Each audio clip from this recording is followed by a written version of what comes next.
उसने जो अनार्गल बातें की उनका कोई उत्तर नहीं दिया। मगर वहीं पास में बैठा नंदी उससे चुप नहीं रहा। उसे बर्दाश्त नहीं हुआ तो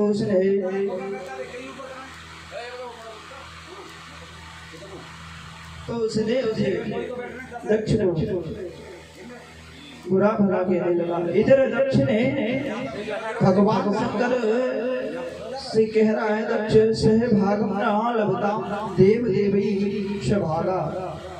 इसे यज्ञ में भागना मिले, इसे यज्ञ में भागना दिया जाए। इस बात को नंदी सुन रहा था तो नंदी से नहीं रहा गया। नंदी ने भी श्राप दे दिया। कहने लगा तुम हमारे स्वामी की निंदा कर रहे हो, तुम्हें पता नहीं ये कौन है, तुम किसकी निंदा कर रहे हो। मैं तुम्हें श्राप देता हूँ कि तुम तो ज्ञान को भूल जाओ, और जो तुम्हारा ये मुख है बकरे के समान जो बकबक कर रहा है, जो इसी जन्म में कट जाए और यहाँ बकरी का मुख लगे। एक दूसरे में श्रापी चल रही है तो भगवान शंकर ने सोचा कि विवाद और बढ़े। इसके कारण भगवान शंकर अपने गणों को लेकर के नंदी आदि गण को लेकर के वहां से कैलाश पर्वत के लिए चले गए। ब्राह्मणों ने दक्ष के कर्मों का जो अनुमोदन किया तो नंदी ने उनको भी श्राप दे दिया कि आप सर्वभक्षी हो जाए। भगवान शंकर के जो गण थे वहाँ जो ऋषिगण थे उन्होंने भी श्राप दे दिया कि आपके जो गण है भगवान शंकर के जो गण है वो पकड़। भगवान शंकर उस क्रोध को भूले। भगवान शंकर ने उस बात को ऐसे समझ लिया जैसे कोई आकाश बात कह करके जो आकाश में बात चली जाती है, ऐसा समझ करके उसको भूल गए। और दक्ष को क्षमा करा, ये धर्म कहता है। घर परिवार भी इसी प्रकार से चलता है कि हम दूसरों की बातों को जल्दी अपने चित्त में अपने ध्यान में ना लें। अगर हमने अपने चित्त में उन बातों को रख लिया तो झगड़ा निश्चित है। एक बार की बात है कि ब्रह्मा जी ने दक्ष प्रजापति को देवताओं का अधिपति बना दिया। जब देवताओं का अधिपति बना दिया तो इसे मद हो गया, इसे अहंकार आ गया। गोस्वामी तुलसीदास जी कहते हैं कि अस को जन्मा जगमाही, कि जिसे अहंकार ना हुआ प्रभुता पाए के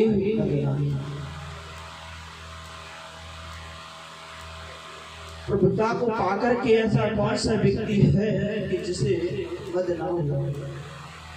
प्रतिष्ठा जिसकी जिसकी उसे मद उसे अहंकार उसमें अहंकार आ जाता है।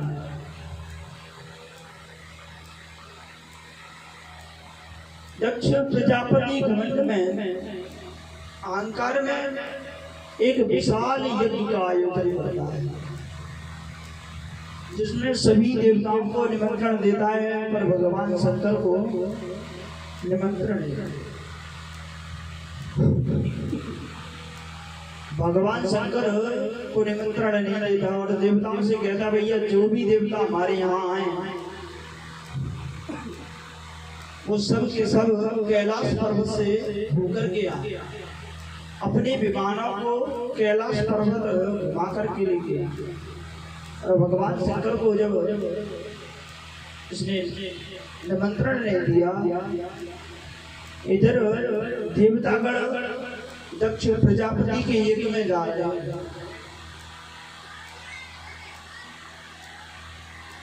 दक्ष प्रजापति ने वाजपेयी यज्ञ किया है। देवतागण ऋषिगण वहां पधार रहे हैं अपने अपने विमानों के साथ, अपने अपने वाहनों के साथ। आज के युग में कहते हैं ना हवाई प्लेन, हेलीकॉप्टर इत्यादि, ऐसे देवताओं के भी विमान होते हैं। और विमानों में चढ़ करके जब देवतागण जा रहे हैं तो इस बात को माता सती देख रही है कैलाश पर्वत पर। गोस्वामी तुलसीदास जी बड़ा ही सुंदर वर्णन करते हैं। सती बिलो के व्योम विमाना जात चले सुंदर विनाना। पूछे तब शिव कयहु बखाने पिता जग सुन कछु भरसाने। सती को जब ये पता चला कि हमारे पिताजी यज्ञ कर रहे हैं तो प्रसन्नता हुई और भगवान शंकर से विनम्र भाव से कहने लगे, भैया सती प्रार्थना कर रही है, क्या कह रहे हैं? बड़ा ही सुंदर इस लोक व्यास जी ने लिखा है। प्रजापतिस्ते ससुरस्य सांप्रीतम् निर्यापितो यज्ञमहोत्सवा किल वयं च तत्राभिसरामवामते यद्दर्शितामि विबुधा व्रजन्ति। प्रजापति जो है, प्रजापति दक्ष जो है आपके ससुर जी, ये नहीं कहा कि हमारे पिताजी। भगवान शंकर से मैया सती क्या कह रही कि प्रजापति से ससुरस्य सांसदा, जो आपके ससुर जी हैं वो यज्ञ करा रहे हैं और उस यज्ञ में हमें भी चलना है ना। भगवान शंकर से कह रहे हैं माता सती। पिता भवन उत्सव परम जो प्रभु आयुष होए, तो मैं जाऊं कृपा यतन सादर देखन सोए। हमारे पिताजी के यहाँ नहीं, आपके ससुर जी के यहाँ बड़ा उत्सव, बड़ा विशाल यज्ञ चल रहा है जिसमें समस्त देवतागण ऋषिगण मुनिजन जा रहे हैं। तो सती के मन में भी उत्कंठा है कि मैं भी जाऊं अपने पिता के यहाँ। अगर भगवान शंकर कहते हैं कि बिना बुलाए उन्होंने हमें निमंत्रण नहीं दिया है तो हम कैसे जाते? प्रभु की उन्होंने अगर वो हमें निमंत्रण देते तो हम अवश्य जाते। मगर सती जी रट लगा करके नहीं स्वामी हमें चलना है। कभी कभी ऐसा होता है कि बड़े बड़े यज्ञों में, बड़े बड़े अनुष्ठानों में, बड़े बड़े घर के जब कार्य होते हैं तो उनमें जो सगे संबंधी होते हैं, कहीं कोई ना कोई कहीं भूल जाता है किसी को। तो हमें कहीं हो सकता है ऐसा कि पिताजी हमें निमंत्रण देना भूल गए, आप चले ना। भगवान शंकर से माता सती कह रही है। आज भगवान शंकर ने माता सती को पूर्व इतिहास बताया है कि आपके पिता हमसे विरोध मानते, हम वहाँ नहीं गए, इसीलिए आपको निमंत्रण नहीं। हमारी वजह से आपके पिताजी आपको भी होगी। माता सती से कह रहे हैं भगवान शंकर, माता सती कह रही है, यद्यपि मित्र प्रभु पितु गुरु गेहा, नाय बिन बोले बोले न कछु संदेहा। यद्यपि मित्र के यहाँ, प्रभु के यहाँ, भगवान के यहाँ, पिता के यहाँ, गुरु के यहाँ बिना बुलाए भी जा सकते हैं।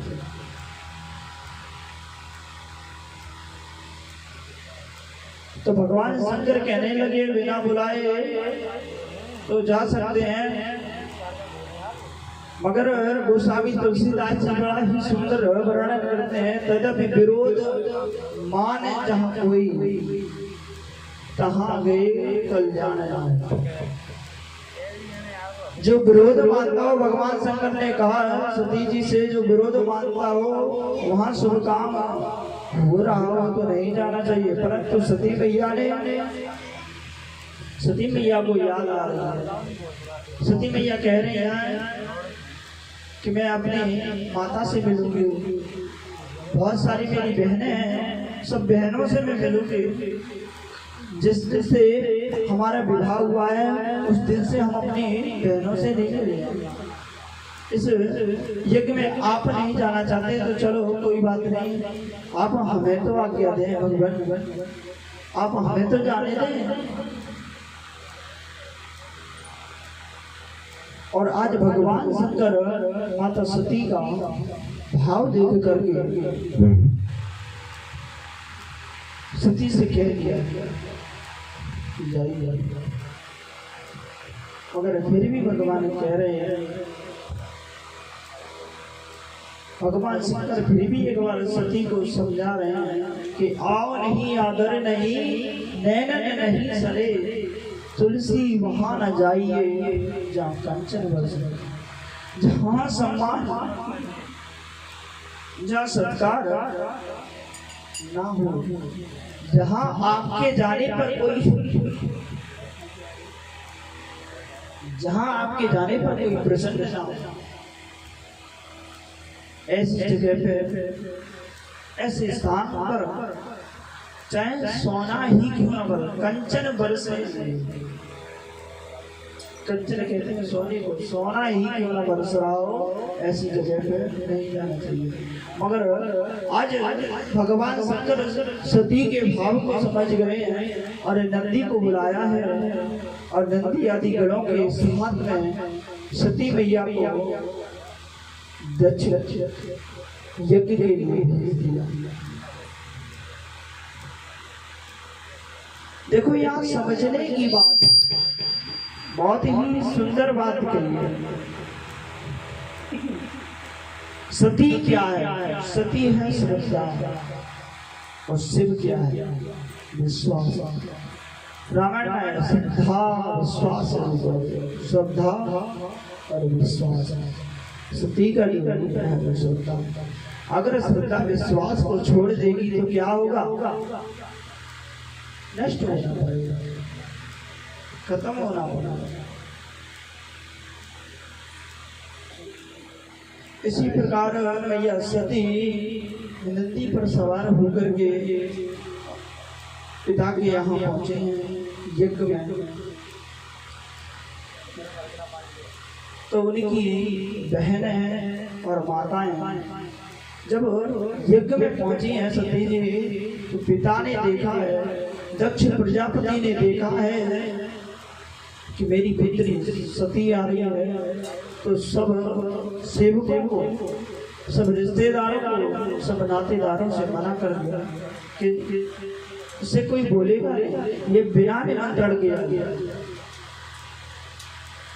और दक्ष स्वयं सती को देख करके मुंह फेर लिया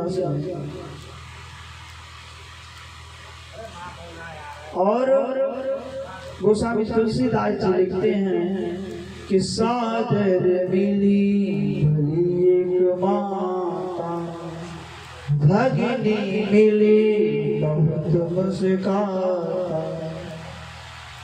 सती से अगर कोई मिला है तो कौन मिला है वो पता है? उनकी माता। माता जी, माता का ही एक ऐसा भाव होता है, कितना भी कोई कुछ भी कह दे मगर माँ तो माँ होती है।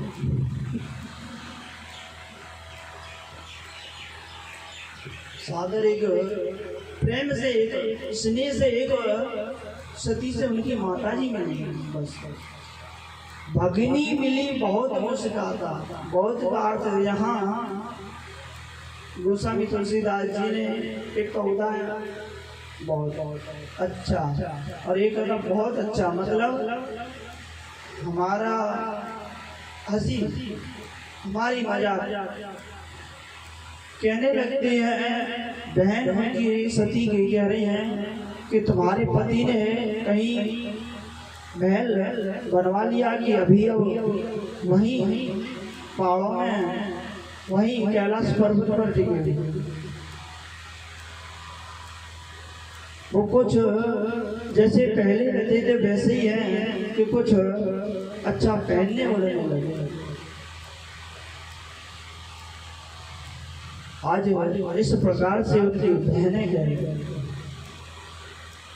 और सती मैया ने जब देखा यज्ञ में, जहाँ यज्ञ स्थल, जहाँ यज्ञ मंडप बन रहा था, वहाँ जाकर के मैया सती ने देखा है सभी देवताओं के अलग अलग स्थान बने हुए हैं, अलग अलग देवताओं का अलग अलग स्थान पर, देवताओं का स्थान, हर देवता का अलग अलग स्थान है, मगर भगवान शंकर का अलग स्थान न देखा। तो जो अपना अपमान था वो तो भूल गए, और जब अपने स्वामी का अपमान देखा, भगवान शंकर का कहीं भाग नहीं देखा, सती को क्रोध आ गया और कहने लगे सती जी, चारों तरफ जब देखा उन्हें कहीं भगवान शंकर का भाग दिखाई नहीं दिया। वहाँ जो ऋषिगण, जो ब्राह्मणगण यज्ञ कर रहे थे, उसी यज्ञ के समीप जाकर के कहने लगी कि जिस यज्ञ में भगवान शंकर का भाग नहीं है, ब्राह्मण और ऋषिगण उस यज्ञ को तुम कर रहे हो, मत करो इस यज्ञ को। ये यज्ञ जो है वो विध्वंस होने वाला है, ये यज्ञ पूरा नहीं होगा। इस यज्ञ में इसका जो यजमान है वो मारा जाए। और भैया सती बहुत ही दुखी, कहते हैं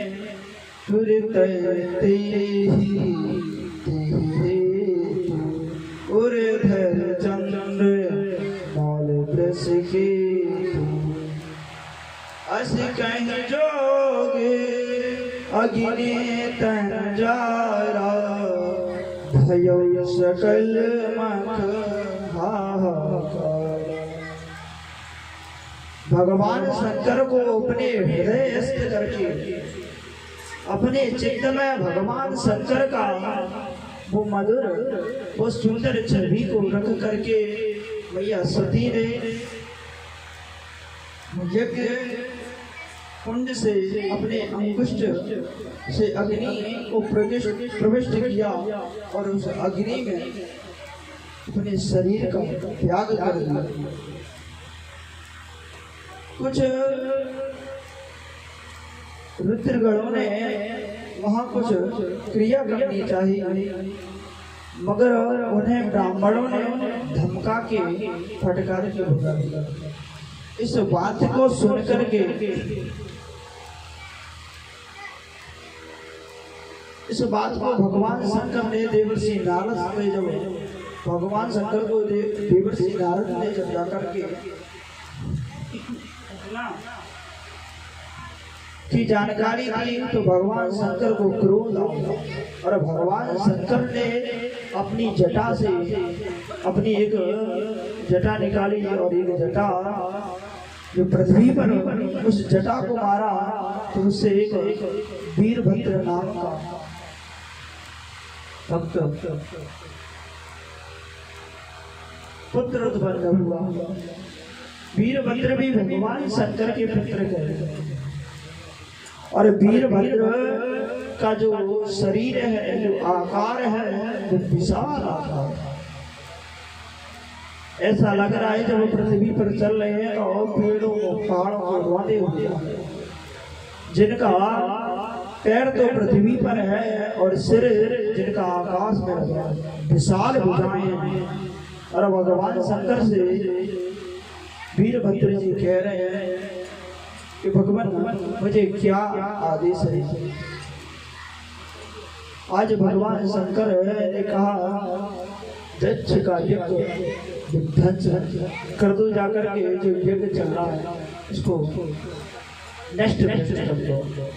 और आज देवता रुद्रगढ़ को लेकर के वीरभद्र जी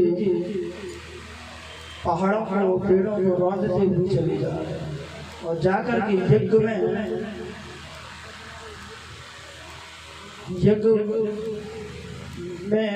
भृगु जी की पूसा मारते हैं। भृगु जी को एक उसमें उनकी 3200 जल जाते हैं।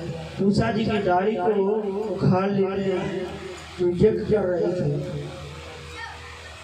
और जब यज्ञ में दक्ष को देखा तो दक्ष की जो यज्ञ में जजमान को देखा तो जजमान दक्ष जी का ही वीरभद्र जी ने सिर धर से अलग करके यज्ञ में ही चढ़ा दिया।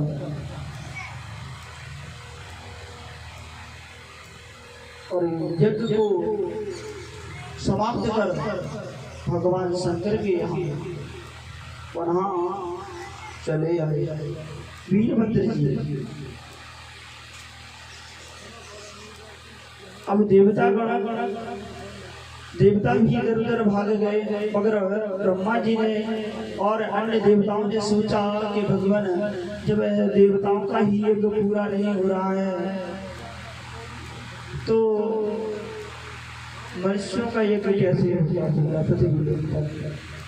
और आज भगवान शंकर की बड़ी प्यारी स्तुति की है, क्योंकि भगवान शंकर दक्ष से रुष्ट है। तो बड़ा ही सुंदर दक्ष ने स्तुति की है। भूयान जय अहो भवतां प्रदूपे दंडस्त्वयामि क्रतु भृत्य विदप्यता। देवताओं ने भी स्तुति की है। नाग प्रजेश बाला नाम वर्ण्य था नाम चिंतये देव माया विभूता नाम दंडस्त्वयामि। हे महादेव जी, आपने हलाहल विष से इस संसार की रक्षा की। आप बड़े ही दयालु हैं, आप बड़े ही कृपालु हैं। आज भगवान शंकर की भगवान विष्णु की स्तुति कर रहे हैं। जो ही भगवान विष्णु को देखा है भगवान शंकर ने, तो भगवान शंकर कहने लगे भगवान आपने कष्ट नहीं किया, क्या बात है। तो भगवान विष्णु ने कहा है कि जब देवताओं का यज्ञ पूरा नहीं हो पा रहा है तो फिर मनुष्यों का यज्ञ कैसे पूरा होगा। दक्ष का जो यज्ञ है पूरा होना चाहिए। भगवान शंकर प्रसन्न हो गए और भगवान शंकर ने कहा यज्ञ का जो जजमान है वो तो मारा जा चुका है, अब यज्ञ पूरा होगा तो होगा कैसे। मगर फिर याद आया कि भगवान का जो गण नंदी है, नंदी ने श्राप दिया था। नंदी ने श्राप दिया था कि इसी जन्म में तेरा तो इतना बकबक कर रहा है ना तो तेरा ये मुख कट कर के गिर जाए और यहाँ बकरी का मुख नहीं। आज भगवान शंकर ने दक्ष के धड़ पर बकरे का सिर रखा। जो ही बकरे का सिर रखा तो दक्ष बोलने लगा, बम बम बम बम की आवाज करने लगा। और दक्ष ने बहुत ही सुंदर स्तुति की। भूयानुग्रह अहो भवतां कृतो मे दण्डस्त्वयामयि कृतो भृतोऽप्यलब्धा न ब्रह्मन् वृत्तसु न चावा भगवन्नया तुभ्यं हरिश्च एवं धृतेषु च। मैंने आपका अपराध किया। दक्ष कह रहा है कि मैंने भगवान आपका अपराध किया। आप ने मुझे दंड के द्वारा मुझे शिक्षा दी, मुझ पर अनुग्रह किया। आप तो ऐसे हैं कि जो आचारहीन होते हैं, जो अवगुणों की खान होते हैं भगवान, उनमें भी आप अवगुण नहीं देखते, उनमें भी आप गुण देखते हैं। आप तो इतने दयालु हैं, आप तो इतने कृपालु हैं। और आज भगवान शंकर ने जब बड़ा ही सुंदर दक्ष ने सुंदर स्तुति की है, तो भगवान शंकर ने पुनः यज्ञ का आरंभ करवाया यज्ञ। और भगवान शंकर को यज्ञ में दक्ष ने भाग दिया और देवताओं का यज्ञ। इधर माता सती का जो शरीर छूट गया था, पुनः माता सती हिमालय की पत्नी के गर्भ से माता सती का जन्म हुआ, जिनका नाम पार्वती रखा गया। नारद जी ने पार्वती को सुंदर ज्ञान दिया, सुंदर उपदेश दिया। और पार्वती मैया ने भगवान शंकर को प्राप्त करने के लिए बहुत कठोर व्रत किया, बहुत कठोर तपस्या की।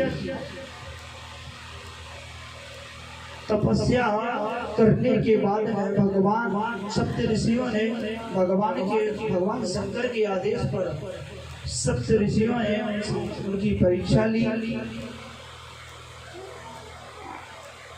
और परीक्षा में पास होकर के भगवान शंकर ने पुनः माता पार्वती से विवाह किया। पाणी ग्रहण संस्कार भगवान शंकर का पुनः पार्वती जी के साथ में हुआ। भगवान शंकर कैलाश पर्वत पर माता पार्वती को लेकर गए। और शंकर भगवान की, पार्वती मैया की जय हो।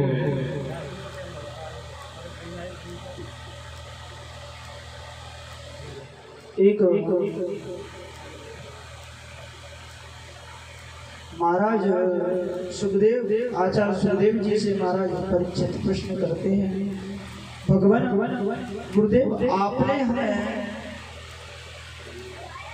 मनु महाराज की 3 पुत्रियों के बारे में बड़ी ही विस्तार से बताया। अब मैं जानना चाहता हूँ कि मनु महाराज की जो 2 पुत्र हुए, जो संतानें हुए, जिनका नाम, उनका नाम क्या है था, उन्होंने क्या किया। भगवान सुखदेव जी महाराज ने कहा, राजन मनु महाराज के 2 पुत्र हैं, प्रियव्रत और उत्तानपाद।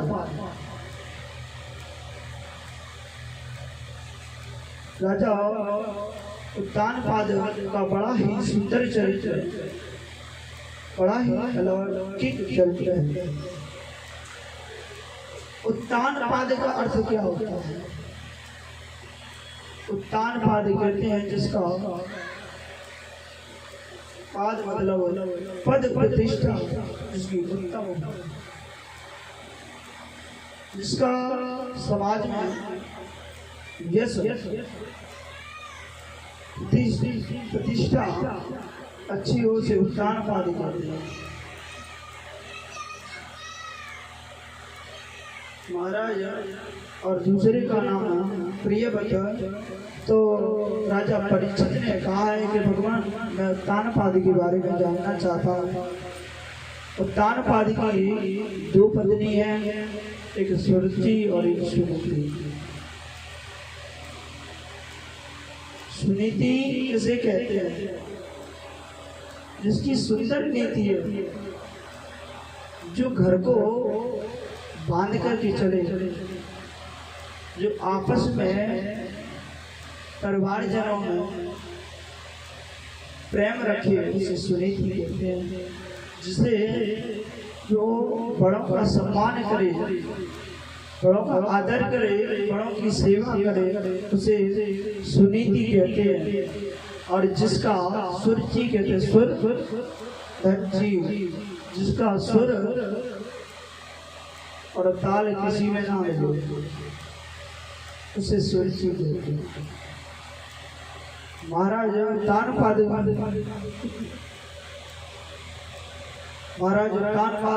बड़ा ही सुंदर उनका राज्य है। राज्य का संचालन बड़े ही अच्छे ढंग से कर रहे हैं। राजा प्रजा सब खुशहाल है।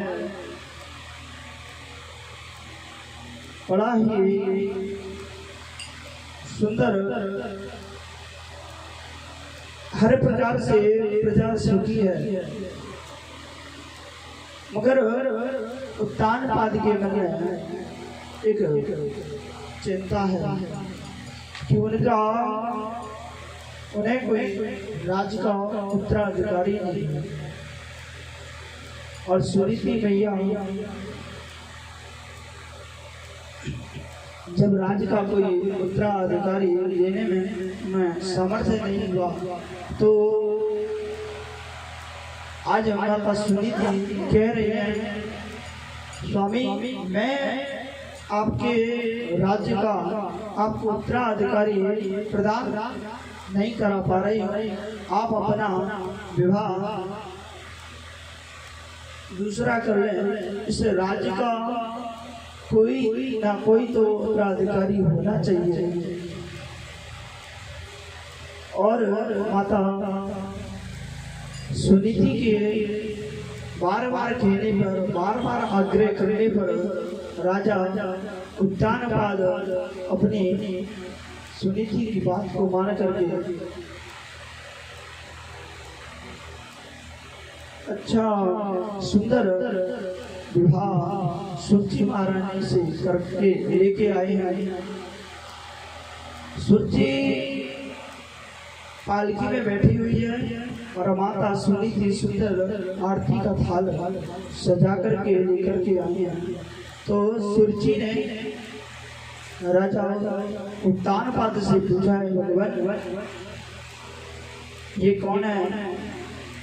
बड़ी ही सुंदर, बड़े ही सोले श्रृंगार किए हुए आरती का थाल हाथ में लिए, ये कौन है आपके? उत्तानपाद ने कहा, सुनीति ये मेरी सुनीति बड़ी पत्नी है। जब सुरुचि को पता चला कि बड़ी पत्नी सुनीति है, तो सुरुचि ने कहा जब सुनीति है तो यहाँ सुरुचि की दाल गलने वाली नहीं।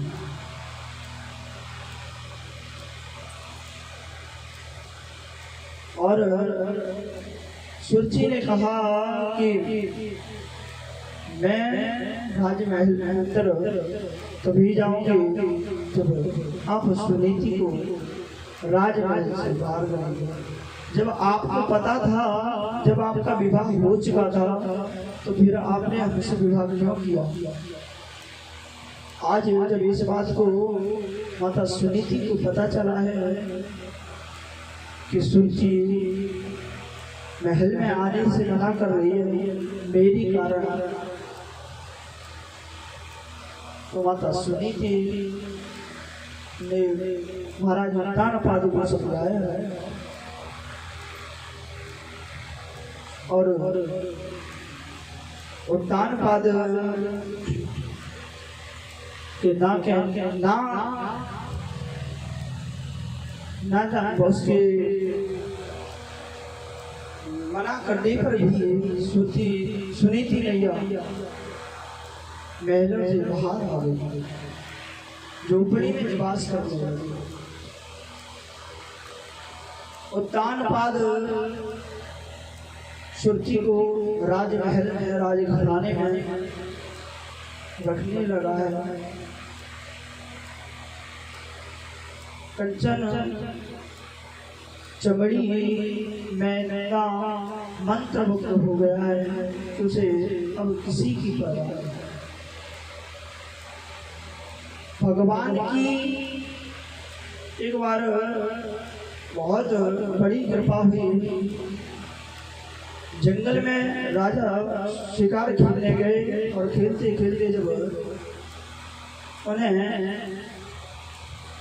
अत्याधिक विलंब हो गया तो एक दिन माता सुनीति के आश्रम पर सुनीति की झोपड़ी में जाकर के और माता सुनीति की झोपड़ी में जब पहुंचे तो माता सुनीति ने बड़ा ही आदर सत्कार किया और भगवान की कृपा से उसी रात में माता सुनीति गर्भवती हुए और उत्तान पाद महाराज सुबह अपने राज्य को चले गए।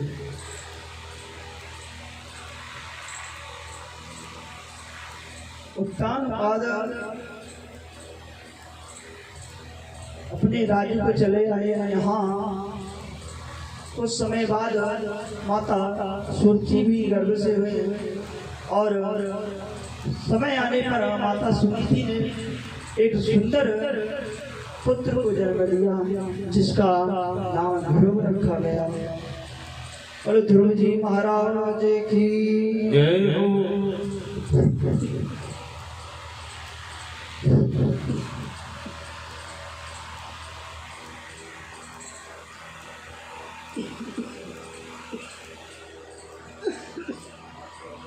कुछ समय बाद सुरची को भी एक संतान हुई जिनका नाम उत्तम रखा गया। ध्रुव बालक है, बड़ा ही सुंदर बालक है, संतों का संग करने वाली है सुनीति, भगवान की कथा श्रवण करने वाली है, संतों का बड़ों का सम्मान करने वाली ऐसी है मैया सुनीति। तो जैसे गुण मैया सुनीति में आए हैं, जैसे गुण मैया सुनीति में हैं, ऐसे उनके पुत्र ध्रुव में हैं। माता सुनीति जब कथा में जाती हैं तो अपने नन्हे से बालक ध्रुव को साथ में लेकर के जाती है। आज ध्रुव भी अपने से बड़ों का, अपने से बड़ों से राम राम, अपने से बड़ों का चरण छू करके संतों का आशीर्वाद ले रहा है, ब्राह्मणों से आशीर्वाद ले रहा है। बड़ा ही सुंदर बालक है। जिस तरफ भी महाराज ध्रुव जी देखते हैं वो मन इतना सुंदर बालक, इतना संस्कारी बालक, इतना सुंदर पुत्र। आपस में दोनों उत्तम और ध्रुव आपस में मित्रता हुई और खेलते खेलते एक बार ध्रुव जी महाराज राजमहल में जाकर के पहुंचे हैं और वहां देखा है कि उत्तम माता की गोद में बैठा हुआ, सिंहासन पर माता की गोद में बैठा है।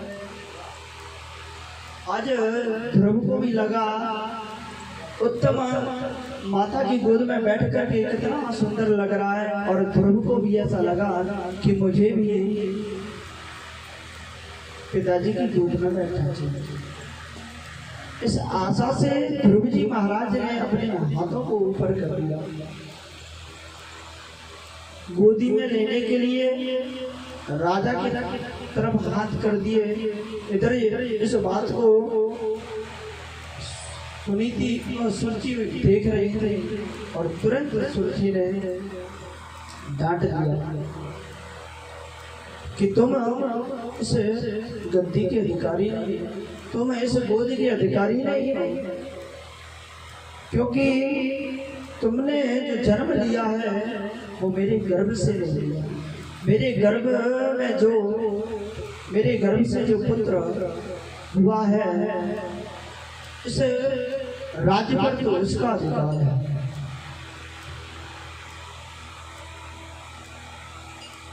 और डांटने लगी हैं सुरुचि माता जी ध्रुव जी को।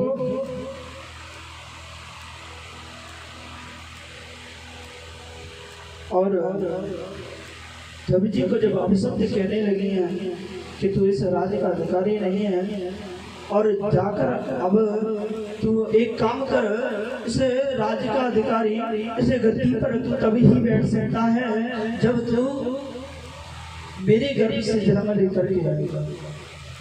और माता सुरुचि ने कहा है ध्रुव जी से कि वन में जाकर के तो तपस्या कर, और तपस्या से जब भगवान प्रसन्न हो जाए ना तो वरदान मांगना हमसे, और कहना वरदान में क्या मांगना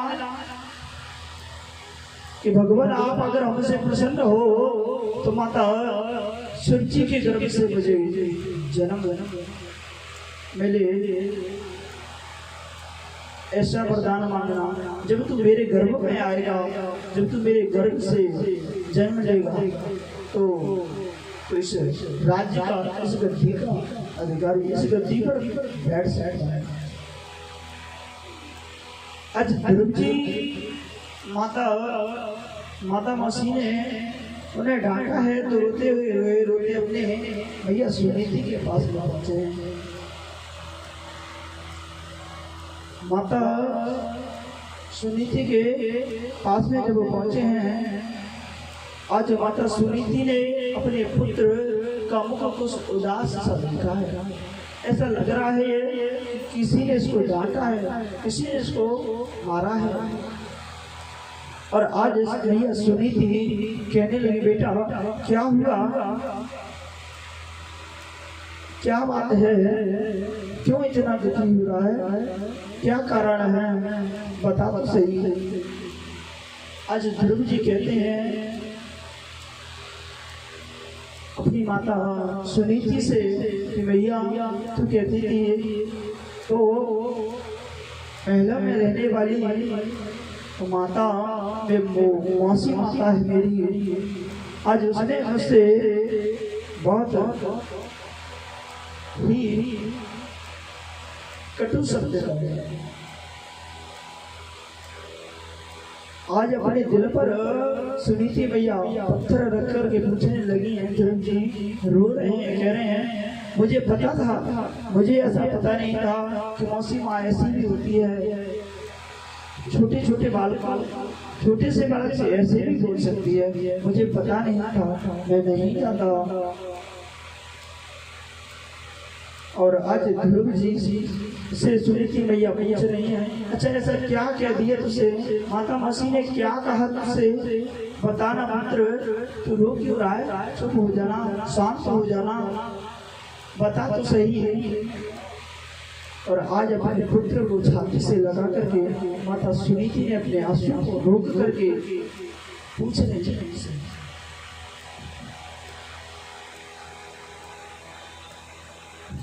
ध्रुव जी महाराज कहते हैं भैया मौसी माता कहती है कि वन में जाओ और वन में जाकर के तुम तपस्या करो, जब तपस्या करोगे और तपस्या कर जब भगवान तुम्हें मिल जाए ना तो तुम भगवान से वरदान मांगना।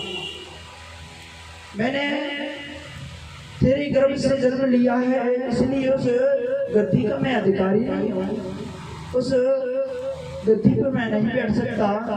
ऐसा माता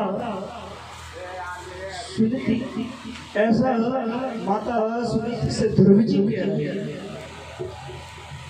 आज सुनीति मैया कह रही है हाँ पुत्र जो मौसी माँ कह रही है ना वो सही तो कह रही है, वो सत्य ही तो कह रही है। तू वन में जाएगा, भजन करेगा तो भगवान तुझे मिलेंगे। और तू एक राज्य पिता की क्या, एक परम पिता की गोद में बैठेगा। जो कह रही है ना वो सही तो कह रही है। बड़ा ही सुंदर तरीके से, बड़े ही अच्छे ढंग से माता सुनीति ने अपने पुत्र ध्रुव को समझाया है। और माता सुनीति ने कहने लगी, माता सुनीति कि पुत्र तू अगर वन में जाना चाहता है तो चला जा, मगर पहले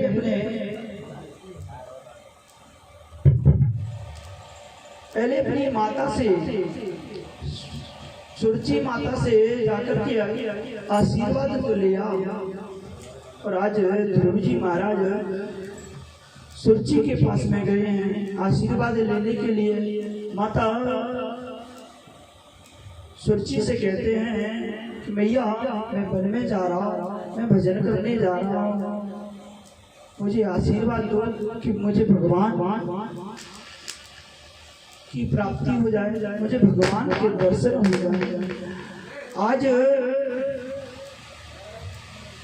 सुरची मैया ने कहा ठीक है, भजन करने जा रहा है तो चला जा, अच्छा रहेगा। और माता सुरची क्या सोच रही है मन में कि जब भजन करने वन में चला जाएगा तो शेर वगैरह खा जाएंगे और मेरे राज्य का जो काटा है, क्योंकि ध्रुव जी महाराज हैं वो बड़े हैं, उत्तम हैं वो छोटे हैं। अगर राज्य में रहेगा तो राज्य का अधिकारी तो बड़ा ही पुत्र होगा, आज नहीं तो कल। तो इससे अच्छा है कि वन में जाएगा, शेर वगैरह खा जाएंगे और हमारे पुत्र का कांटा निकल जाएगा। किसी ने कहा है बड़ा ही सुंदर,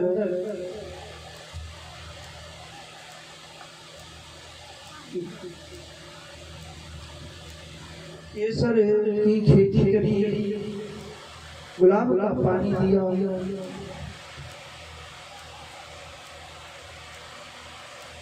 और तब रही प्याज